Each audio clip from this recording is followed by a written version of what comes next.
बताओ कैसे कैसे तो हम ऐनी है दादा आवे देत रहन जा मत जा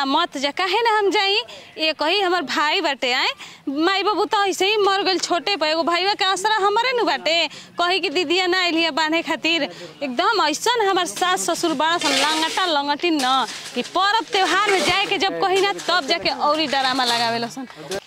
ऐसे ही एगो बाटे उ नती है मट्टी लगाना जब हम जाए के कही ना तब ओकर बीमारी धले बेला लगला कि मिर्गी हो गइल बाटे। आपन बहिन आइल बिया त कतना धधाइल बाटे खुश बाटे एकदम कहता कि हातना के साड़ी देम तो होतना के साड़ी देम तो है देम। वैसे ही त हमरो भईवा हटे नु हमरो तो भईवा के आसरा लागत रहत होई ना कि हमरो बहिनिया हो।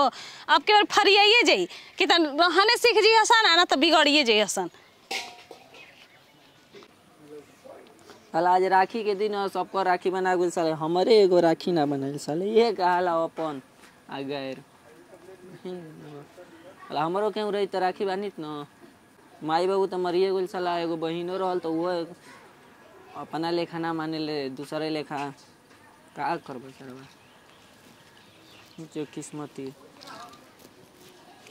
बाप रे चलत चलत तो मन थक जाला बुझाला कि ऐसन बा कि गोड़ लगी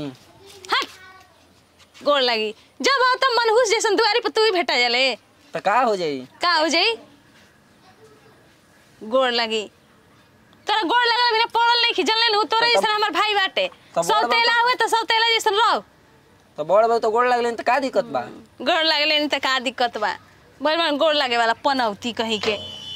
चलल बन तो का हो जी मरे हमरा राखी ना बनवे दीदिया काहे के तोरा के बनम रे तो का हो जी बहिन बाड़े तो बांध सकते कैसन तोर बहिन तोर हम बहिन ना जल्ले ना सोचबो मत करिए का हो तोर माई ऐसे ही हमर माई के सवत बन गेल बन बहिन के रिश्ता जोड़े ये को बजेले भी आओ तन तो कहा तक को बजेले पागल है करे सुतर ले का ए कैसे भकोले जैसन लागता नहाइले धोइले नहीं के का रे वो बोले कि महीना न होइला 1 महीना तोरा नहाइला हो गइल जा ओ नती फुहारे हो गइल तू जा घरे जा राखी ना बनवे घूमे कहां जात रे ओने। अच्छा हम आवो तनी नहीं ले तले आवो हम तले नहा धोए के ओने बोरिंग चल पहले आवो तने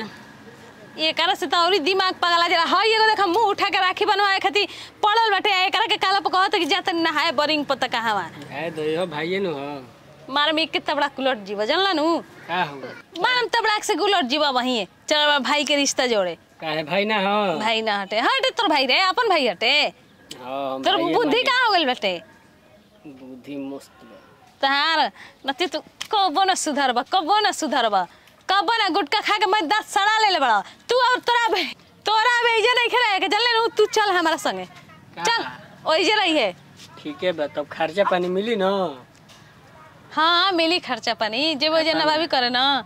राखी बनवाई खर्चा 400 बा मिली ना कमाइया मत कमा के 800 400 खर्चा करी ह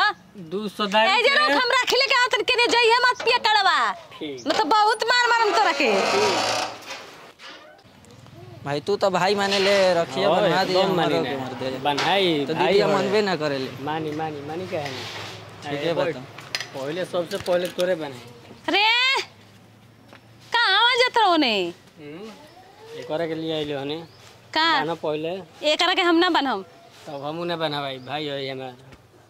तो के लौका तो हमें कहीं राखी लेके आइल बनी तो एकरे के बनाई हमारा के भोले ना बनाई ये भाई तब ठीक बाटे तोर भाई है नु तो तोर मौगी आई तो ओकरा के दे दिए काहे ना भौजाई ओकर रही ना तू राखी बनवेबे कि नाटक करबे बताओ एक और बनाई एक और माई बाबू ने घर तो का इलावारिस बा अरे बच मुंह जेबे कि नहीं जले जो ले हट तो का हो जाई आइल बा राखी बनवावे हम ना बनवे करा के जाए तो तुम मत बना हमरो के ने बनाई एकरा के लागत अनु कि सिखा पढ़ा देले बा सिखौले रे कुछु तो हम कहे के सिखाई हां तो काहे ऐसे करता हर साल त ना ऐसे करत रहल भाई है तो भाई मानी ना भाई हां तू भाई माने ले ओकरा के मानी ना पूछो तोरा का भाई दे दिए ना छुरा तो ओकर गर्दन रेत देबे ये छुरा करना रे तुम कुछ ना करी तो चिट्टा बनवा रे इधर हम ना बनवाई ना बनवे तो मारम चप्पल समझ जाइए हर साल एक और ना बनाला हमार तो बनाइबे करला ओसो एक और बना अब की बार ज्यादा पी ले बड़े का हां पियोले नहीं खे बरे तब बताओ ये कहीं राखी बा हम का करी रे ये कोई बनाए ये कोई बनाए अरे ये कहीं राखी बा काहे नहीं के समझत रहे हम ओकरा के ना बान्हब। समझ जाए करो के मान के चलो कि तोहरो लइका बा न मान के चलो तू डेट क गइलू ई का कहत रे डेट क गइलू तो ओकरा के देखभाल करे वाला के रही ओहे ही तरह हो जाई न ओकरो केहू ना मानी तो ई तो बात सही कहत रे बबुआ ऐसन तो हम को सोचबे ना कइनी। तो उहे बात समझ हो केहू के मजबूरी सही में तोरा के तो सब जानत रहल कि पागल है लेकिन दिमाग तोरा पास से बाटे। हाँ पियो करे हो नहीं बाकी मोह चीज हमार दिमाग चलेला जाए दे बबुआ गलती हो गई माफ कर दिए हमरा के। जाए तो कुछ दिक्कत नहीं है। कहीं कि एकरा के बनहात हुए तो हमरो के बनहाता है तो ये कहीं राखी बनू रे कैसे दोनों के बना गुल तो जाए कि हमरो बना गुल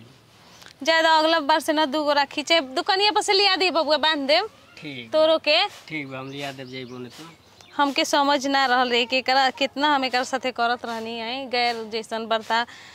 माफ कर दे बबुआ हमरा के। ले बाबू खा ले। अभी तो कुछ नहीं के दे दिया देवे खातिर लेकिन आगे बहुत कुछ देम अभी। हमरा के कुछ न चाहिए बस तोहनी के दोनों जियसन जागसन तोहनी के प्यार से बढ़ के कुछ नहीं के देम हम जरूर देम। कुछ नहीं के बाबू जरूरत नहीं के कुछ देला के ठीक ना। चल घर में चलो सन कुछ खाए के बनैले बड़ा सन कि ना। हाँ हैं घरे बनल ही हो जाए